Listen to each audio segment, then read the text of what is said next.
raadiyoo sagalee Oromooti. Raadiyoon torbanitti guyyaa 3 wiixata, roobii fi sanbata galgala sa'aatii 7 hanga 7 fi walakkaatti karaa dambalii gabaabaa meetir baandii 16 yookiin kiilooheezii 17,850 yookiin oromovoice.org darbu amma jalqaba. Kun raadiyoo sagalee Oromooti.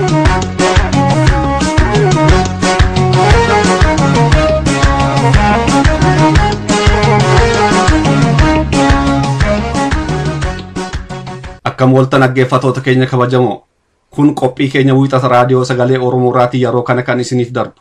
Qophiin keenya har'aa oduu fi qophii xiyyeeffannooti. Muuziqaa torbees ni qabna. Qophii keenya beeksisuun kan si waliin turu Allammii Sooriiti. Haga xumura qophii keenyaatti akka nu waliin turtan gamanumaan isin affeerra amma gara oduuttan isin dabarsa.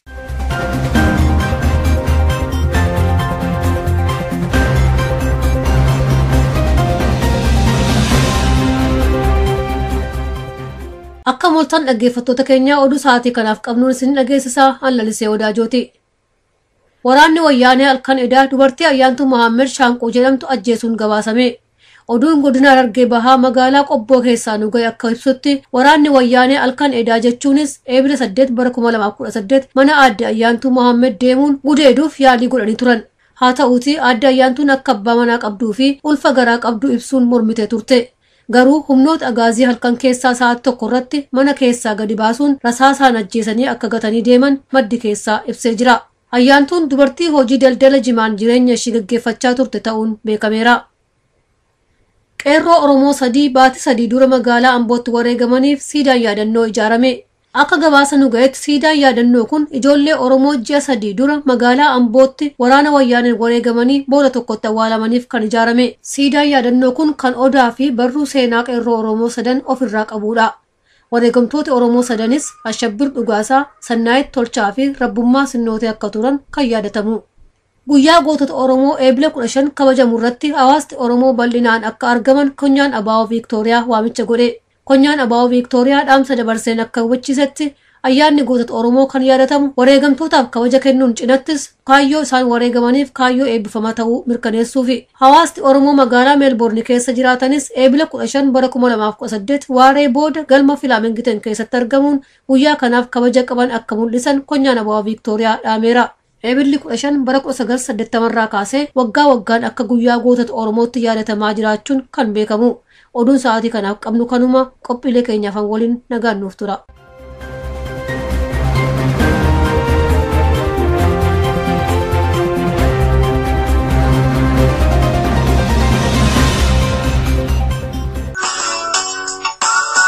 Hawaasa Oromoo magaalaa Meelboorniif naannoo ishee jiraattan maraaf nageenyi keenya kan Oromummaaf kabajaa haa dorsu. Eebila 15 guyyaatti gootota keenya mirga abbaa biyyummaa isaanii kabachiisuuf jecha wareega baasan yaadanna. Kanaafuu adda bilisummaa Oromoo konyaa Viiktooriyaa guyyaa gootota Oromoo Eebila 15 2018 sirnaan kabajuuf qophii isaa xumuree jira. Guyyaa kana gootawwan Oromoo mirga uummata Oromoo falmaa jiranii bakkoota adda addaatti wareegaman faarsina, seenaa fi dhaamsa isaanii wal yaadachiifna. Hogganoonni abaa'oo olaanoon akeeka gootawwan keenya itti kuufanii fi haala yeroo ammaa qabsoon bilisummaa Oromoo keessa jiru nuuf ibsu.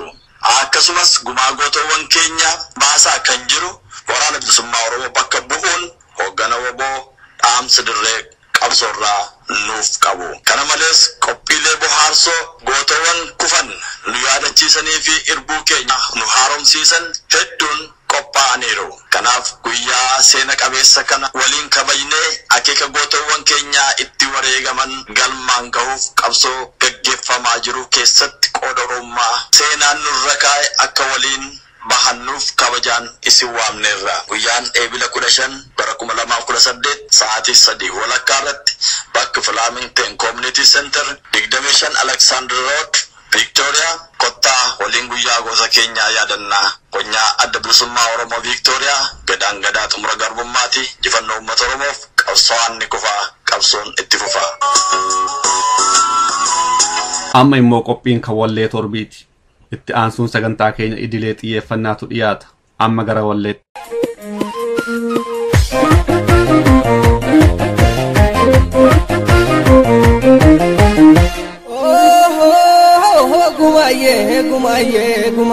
guma Gotni gumanyatu gumaye guma basamale ani laminganu gumaye demba damale gumaye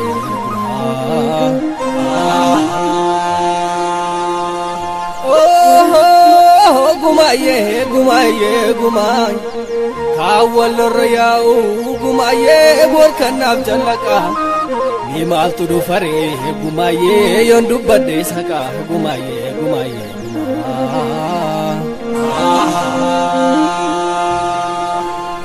oh gumaye marani gumaye te pararasani dur shirani gumaye gargar nubasani gumaye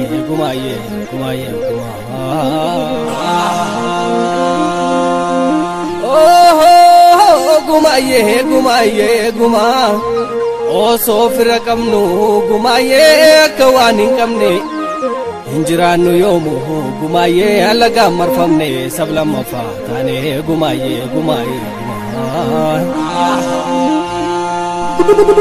kai wallo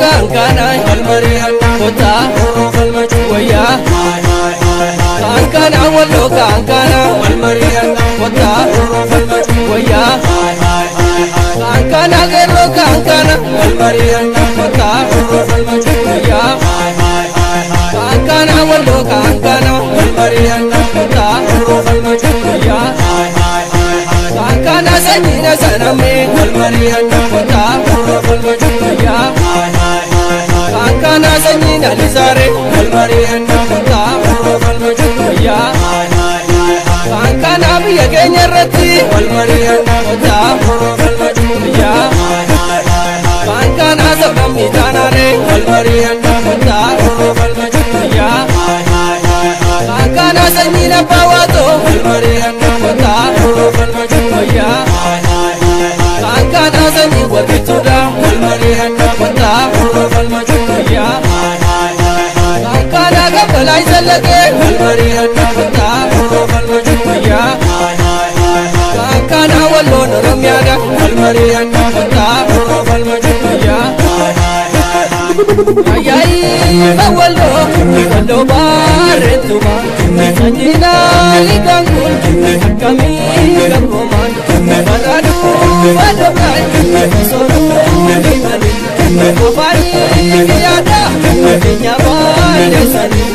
Kinyabal lesani Artuma Yakori Siledu Ukuru Onnenya Namale Ulafa Urguru Alagar Samu Solu Ujuru Isoye Idawe Tafaya Kamise Mategar Adagar Bolsa Idase Mana matoko matokar arbase akana wayu bisankora almariana kota falmachuya akana enchu barababo almariana kota falmachuya akana borana bibano almariana kota falmachuya akana irura yakobo almariana kota falmachuya Kana ilmano romoda walmari kota falmachuya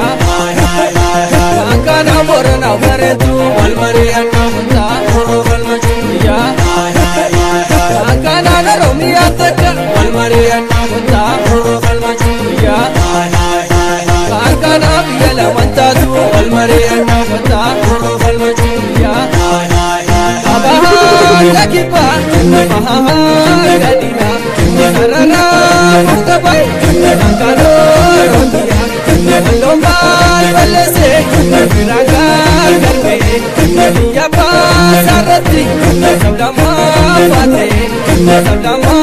Fate Wallofi Laga Arsifa Ekesa Dorana Ibuji Arrayo Nagesa Hilalu Ulbaha Iyai Nalabsa Ararge Ijima Ilura Mapora Shawafi Neti Matakal Nambara Nesa Niko Adara Nesa Niko Adara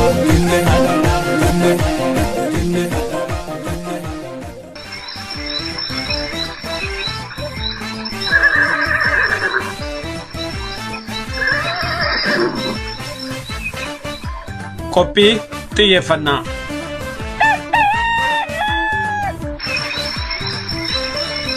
Akkam jirtu dhaggeeffattoota keenya. Qophii keenya xiyyeeffannaa keessatti waan dhimma Oromoo ilaallatu kan uummata Oromoo guddisee hubachuun irra jiraatu irratti xiyyeeffannee torbaanitti daqiiqaa 20 isin waliin turra. Qopheessaan qophii kanaa an Dhaabasaa Waaqjiraati. Itti dhiyaadha. Akkam jirtu dhaggeeffattoota keenya. Qophii keenya xiyyeeffannaa har'aa keessatti qophii mata duree fedhii fi kutannoo jiraannaan rakkoon hin hiikamne tokkollee hin jiru jedhu qabannee dhiyaanne nu waliin tura.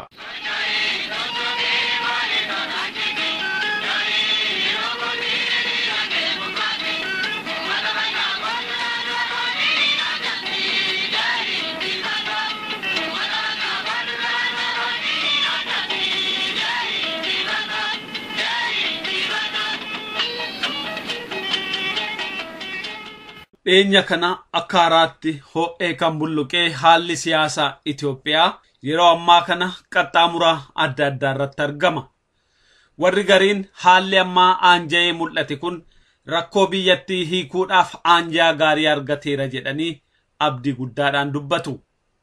Haa ta'uti gareen biraa immoo rakkoon biyya sanaa jijjiirraa hundee hagan argamsiifnetti rakkoon biyyattii furamuu hin danda'u jechuudhaan jijjiiramaa fi yaalii jijjiirraa biyyattii keessatti yeroo ammaa kana gaggeeffamaa jiru akka hundee hin qabnetti ibsu. Haa ta'uti haalli Itoophiyaa keessa jiru hedduu hammaachaa jira. Rakkoon siyaasaa gamanaa gamasii babal'atee sadarkaa olaanaatti guddatee jira. Uummati biyyattii ukkaamsaadhaan barootaaf rakkina adda addaa keessatti dararamaa ture yeroo adda addaatti fincila garaagaraa yeroo kaasuu mul'ata. Kun hundi akka warri kaan kaanitti kabeebsaadhaan kan hiikamu akka hin taane beekamaadha.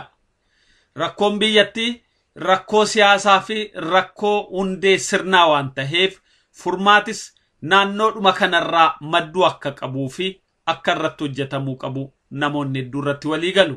Rakkoo gama siyaasaaf sirnaan jiru kana adda durummaan kan gaafachaa fi gaggeessaa jiru uummata Oromooti.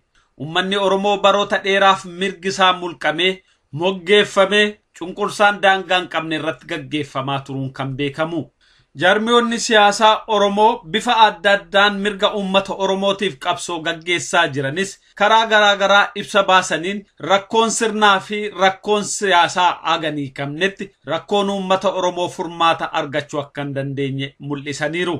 Uummata kana bakka bu'uun qabsoo olaanaa gaggeessaa kan jiru Addi Bilisummaa Oromoos torban darbe keessa ibsa baaseen Addi Bilisummaa Oromoo rakkoo siyaasaa mootummaa Itoophiyaa waliin jiru nagaan xumuruuf ammayyuu qophii ta'uu beeksiseera. Addi Bilisummaa Oromoo ibsa kana keessatti akka hubachiisetti yeroo adda addaatti haasawaan mootummaa Itoophiyaa wajjin gaggeeffamaa ture sababa mata jabeenya mootummaa Itoophiyaatiin akka milkaa'in hafuu hubachiiseera. Haa ta'uti Addi Bilisummaa Oromoo yeroo kamillee kan hin jijjiiramne ijjannaa fi imaammata ifaa kan rakkoo Oromoo karaa nagaatiin furmaatatti gochuu akka qabu hubachiiseera. Addi Bilisummaa Oromoo waraanatti kan seene waan dirqameef malee jaalate akka hin taane ibsi kuneeruudhaan ammas taanaan rakkoo biyya sanaa karaa nagaatiin furuuf fedhii fi kutannoon jiraannaan abaa'oon gama isaatiin yeroo kamiyyuu qophii akka ta'ee fi kunis bakka qaamni sadaffaa jirutti haal duree tokko malee akka gaggeeffamu irra deebi'ee mirkaneesseera. Haala kanarratti ibsa kan kennan Hayyuu dureen Adda Bilisummaa Oromoo obbo Daawid Ibsaas kan hubachiisan rakkoon siyaasaa fi sirnaa Itoophiyaa keessa jiru hagammaatti hiikamuu kan dadhabe imaammata mootummoota Itoophiyaa hordofaniin ta'uu jabeessanii himaniiru. Rakkina mirga ummatoota cabanii jiraataniitu jira. Bara Haayile Sillaasee addatti bara Dargii immoo sadarkaa hamaa mootummaa abbaa irree waan ta'eef kana hunda jira. Rakkinoota poolitikaa Itoophiyaan waggootii 100 ol ittiin deemaa turte.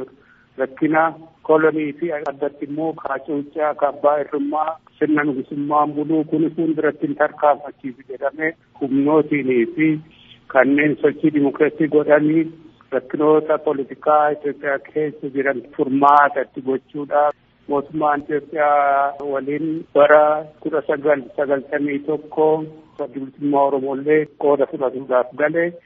Kana mootummaan IPRDF dhaabota 4 jalatti ijaaree yeroo sanatti mootummaa adda bilisummaa uummata Tigraayin olaantummaadhaan deemu adda bilisummaa Oromoo yaada isaa uummata keessa fudhatamu arguurraa akka baraatti yookaan akka doorsisaa waan fudhateef adda bilisummaa Oromoo dhiibee mootummaa sana keessaa baasee dhiibuu qofa miti lola nurratti labsee deebinee lolatti deebi'uu dirqamnee jechuudha. Rakkoon siyaasaa biyyattii kuufamaa ture yeroo ammaa sadarkaa olaanaarra ga'uu addi bilisummaa Oromoo jabeessee hubata.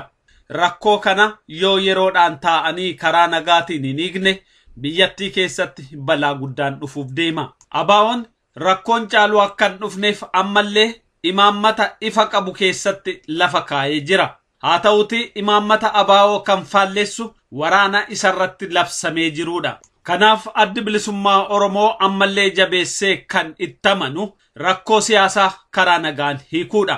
Kanaaf immoo mootummaan Itoophiyaa lola adda bilisummaa Oromoo irratti labse kaasuun waan adda durummaan eegamu. Adda bilisummaa Oromoo jennoon isaa lola labsitanii gaaffii uummata Oromoo akkasumas gaaffii walumaa galaa dimokiraasii furuudhaaf bakka gareen sadaffaa jiru taalduree tokko malee haasofnu deddeebisee waamicha godheera.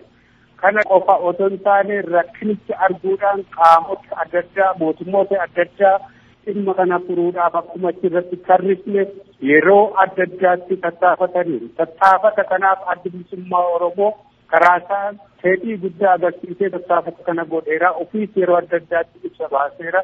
Haa ta'uuti akkuma achirra ibsa kanarratti tarrifne karaa mootummaa Itoophiyaa sireessa'anii yookaan immoo dhuguma fedhina agarsiisanii dhimma kana furuu irratti qooda isaanii kennine inumaa gufachiisuudhaaf tarkaanfii sana faalleessuudhaaf bahani. Addi bilisummaa Oromoo mata jabeenya mootummaa Itoophiyaatiin rakkoon biyyattii sadarkaa olaanaa kanarra ga'us ammallee hireen rakkoo biyyattii karaa nagaatiin hiikuu akka hin cufamne amana. Amma egaa bakka geenye kanarratti rakkina kana furuuf carraan amma jiru carraa gaariidha. Kanaaf bakka gareen sadaffaa jirutti haalduree tokko malee rakkina kana furuudhaaf barcuma irratti nagaan haasa'uudhaaf akka ibsan kan jedhu mootummaa Itoophiyaadhaaf waamicha godhu. Wanti ifaan beekamu tokko mootummaa Itoophiyaa fi adda bilisummaa Oromoo gidduu waraanni ifa ta'e gaggeeffamaa jiraachuudha.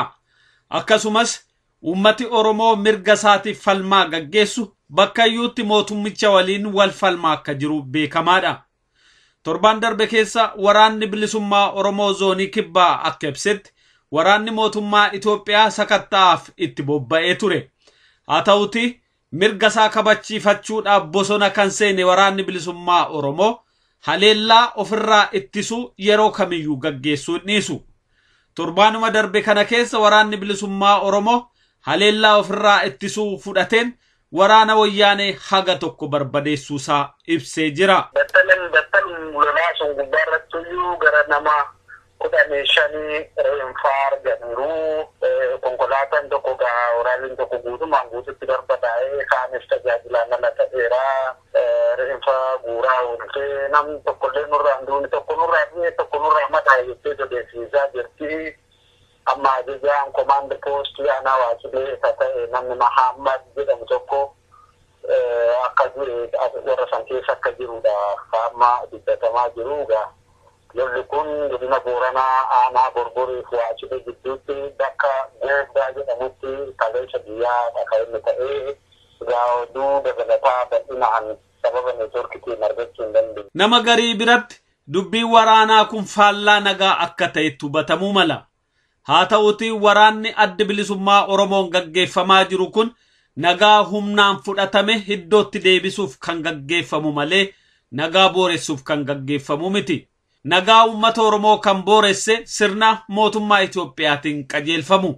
Sirni kun idda Oromiyaarra qubatee kaasee uummati Oromoo qe'ee fi mana isaa keessatti nagaa waarawaa argachuu hin dandeenye. Yeroo garaa garaatti mootummaan Itoophiyaa sakattaa uummata Oromoo irratti gaggeessuudhaan uummaticha nagaa dhoowwuu danda'eera. Uummanni qe'ee keessatti nagaa dhabe garuu yeroo kamiyyuu callisee taa'uu hin danda'u. Yeroo haanjaa argate kamittiyyuu nagaasaa deebifachuuf falmaasaa itti fufa. Tarkaanfiin haala haanjaa isaa lolaan haala haanjaa eeggatee haala isaa haanjee irratti kan inni loluu haala isaa haanjeetti lolli kun kaaddaansituu miti. Haala amma jirru kana keessatti namoota hedduu biratti abdiin tokko kan jiru bulchiinsi mootummaa Itoophiyaa amma jiru rakkoolee biyyatti karaa nagaa hiikuu danda'a kan jedhu. Haa ta'uutii jijjiirama amma mul'ate kanas warreen shakkiidhaan ilaalan hin dhabamne. Inni kun maal wanta nama ajaa'ibu hin jiru waraabessuun tokko buusanii waraabessa biraa fidanii bakka buusudha. Biyyattii san keessatti jijjiiramni kan dhufu yoo sirnichi sun guutumaan guututti badee sirni haaraan gad dhaabbateedha. Kanaaf achumatti warrumti kanneen nama nyaataa turan, warrumti kanneen nama ajjeesisaa turan, warrumti kanneen biyyaa nama godaansaa turan, warrumti kanneen qe'ee nama buqqisaa turan. Isaanuma bakka jijjiiree bakkumsanatti isaanumti wal deebisanii kanaaf egaa namni jijjiirama dhufa jedhee eegaa akka dhaabattis ta'ee akka waraana bilisummaa Oromootti jijjiiramni nuti irraa eegnu tokkollee hin jiru yoo ka durii caale malee waan sanaa gadii waan ta'eef hin jiru. Har'a seenaa addunyaarraa kan hubannu dhalli namaa rakkoolee adda addaa isa mudatu akka egeree isaatiif tolutti itti fayyadamee egeree isaa wayyeeffachuu danda'a dhufuusaati. Rakkoon siyaasaas ta'ee rakkoon sirnaa yootti yaadanii wal ta'uudhaan mariidhaan furmaata itti kennan yeroo kamittiyyuu akka hireetti ilaalamuusaa hin oolu. Biyya Itoophiyaa keessattis saboonni adda addaa yeroo garaa garaatti gaaffii kaasanii qabsoo adda addaa kan gaggeessan furmaata aanjawaa fi waarawaa argachuu fi biyyaaf naannoo isaanii keessatti misoomaaf nagaan jiraachuufi. Kun gama tokkoon duwwaa yoo yaadan waan dhufu waan hin taaneef gamni hundi itti yaadee waliin hojjechuu feesisa. Seenaa qabsoo Oromoo keessattis Oromoon yeroo kamiyyuu nagaadhaaf dursa akka kennu waan hubannu. Haa ta'uutii Oromoon nagaaf dursa kennuunsaa qofaa furmaata waaraa fiduu akka hin dandeenye beekamaadha. Uummanni Oromoo furmaata kana barbaada karaa dheeraa deemee karaa dheeraas dhufee jira. Karaa nammarra jirru ummatichi rakkoo isaa furachuuf ammallee kutannoo kan agarsiisee jiru ta'uu agarsiisa. Gama biraatiin rakkoon kun sadarkaa guddaarra ga'ee biyya Itoophiyaa san keessatti jijjiirama hundee qabu akka feesisu namuufuu ifa godheera. Ibsa adda bilisummaa Oromoorraa kan hubatamus rakkoolee jiru karaa marii fi karaa nagaatiin yoo hiikan furmaanni caalu dhufu akka danda'u kan akeeku. Mootummaan Itoophiyaas rakkoo biyyattii baachuu dadhabee ganamaa galgala kana wayyaadhaan walga'ii adda addaan qabamee jiraachuunsaa kan beekamu. Yeroo kanatti wanti godhamuu malu qaamni hundi wal hubannoodhaan walitti dhufee furmaata amansiisaa fi waarawaa akka argamuu danda'u irratti hojjechuudha. Addi bilisummaa Oromoo irra deddeebi'ee akka dhaametti yeroo kamiyyuu imaammati dhaabichaa rakkoo saba Oromoo fi naannoo sanaa karaa nagaan hiikuu akka ta'e hubachiiseera. Waraanni irratti labsannaan waraana kan ofirraa deebisuuf waraanatti seene malee karaan inni rakkoo Oromoo itti hiikuu danda'u karaa nagaa akka ta'e, karaan inni itti rakkoo Oromoo hiikuu fedhus karaa nagaa akka ta'e hubachiiseera. Kun hundi gama Itoophiyaatiinis yoo hubannoo gaarii argate egereen naannoo keenya otoo dhiigan dhangalaasin furmaata gaarii fiduudhaaf abdii tokko jira. Kanaaf addi bilisummaa Oromoo ofiif waan itti qophaa'ee jiru ifa godhee jira. Kana biraanis mootummaa Itoophiyaa irraa waan eegu qaba. Nuti karaa mataa keenyaa mootummaa Itoophiyaati nu lolaa bahe. Mootummaa yeroo jennu immoo biyyi addeettiin kan hoogganamu mootummaa Itoophiyaati. Mootummaan Itoophiyaa kun lolarra jira waggaa 27 darban kana. Lubbuun guyya guyyaa dhabamaa jiru. Siviiliin osoo fi ijoollee xixiqqoo tanaafin ka ija addunyaa fuuldura jiruu fi ija ummatoota Itoophiyaa fuuldura jirudha. Lolli Oromoo irratti labsamee jiruu fi adda bilisummaa Oromoo irratti labsamee jiru. Lola kana furuu fi ejjennoo ifaa qabatee akka waamicha keenya kanaaf deebii akka mootummaatti nuu kennu ka barbaadu. Sana booda wal haasaa keenya karaa keenya qophii ta'uu keenya bakka gareen sadaffaa jiru taalbiree tokko malee karaa keenya qophii ta'uu kunoo ibsine kana ka mootummaa Itoophiyaa irraa eegu. Addi bilisummaa Oromoo karaa nagaan rakkoo hiikuu irratti ejjennoo qabatee yeroo socho'utti garuu rakkoo kana karaa nagaan hin hiikamu taanaan ammas taanaan akkuma kanaan dura duudhaa waliigalaa irratti baname ofirraa deebisuudhaaf qophii ta'uu hubachiiseera. Waraanni bilisummaa Oromoos kan dhaame haga waraanni wayyaanee Oromiyaa keessaan baanetti haga rakkoon siyaasaa biyyattiin hiikamnetti hidhannoo isaa akka hiikanne hubachiiseera. Yoo rakkoon kun karaa nagaan hiikamu ta'e ammas hireen jiru waraanatti deemuudha. Ummati Oromoos bakka jirutti kan hubachuu qabu addi bilisummaa Oromoo ejjennoo hin sochoone kan nagaa irratti qabu kana kan jijjiiruu danda'u yoo waraanni itti labsame qofaa ta'uudha. Waraanatti labsame ofirraa deebisuuf mirga waan qabuuf sanatti cichuun dirqii ta'a. Hiree kanatti fayyadamuu waraanni bilisummaa Oromoo dhaamsa dabarseen karaa kamiinuu kabeebsaan sobaa kaayyoo adda bilisummaa Oromoo maksuun danda'u.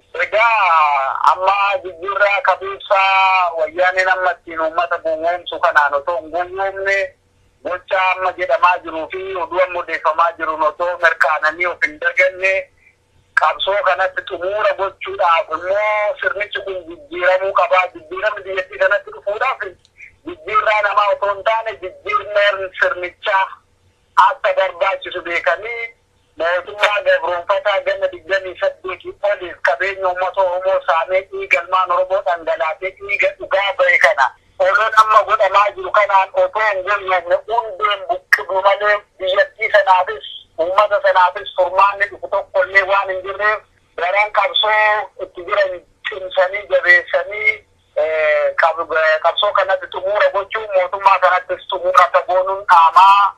Egaa mootummaan kun mootummaa gannoota kanaa akka nama kijibaa bahee ammallee deebi'anii tooftan sanaan afaan faajii dhaabbatanii piraayim ministeerii kan Oromooti Oromoo filamee jedhanii piraayim ministeeriin sun kan Oromoo miti kan uummata wajjin baarettii sanaati.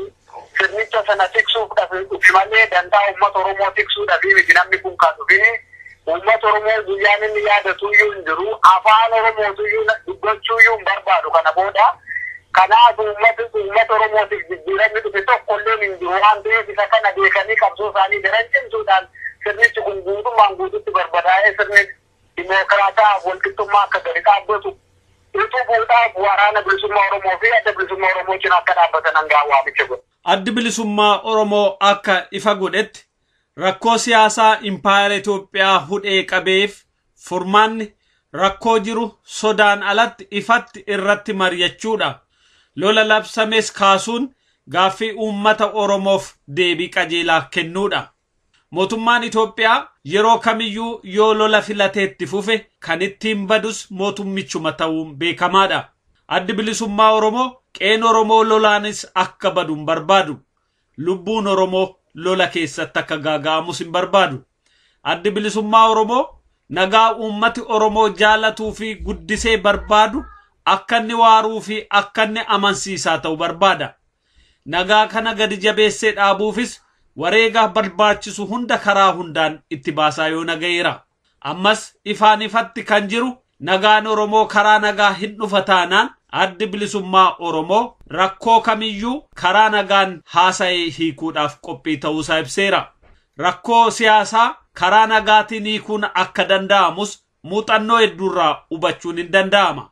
nagaa uummati Oromoo guddisee jaalatuuf ABO'nis kabajaa fi ulfina addaa kennaafi. Haa ta'uuti addi bilisummaa Oromoo nagaa barbaada jecha lolatti labsame harka marateen eegu. Qaamni waraanatti labse waraana sana yoo kaase garuu karaa nagaatiin wanti ni kamne akka hin jirretti amana. Dhugaan jirus qaamoti wal lolanii fi wal falman yoo fedhiidhaan kutatanii irratti hirmaatan rakkoon karaa nagaa hin hiikamne tokkoyyuu hin jiru.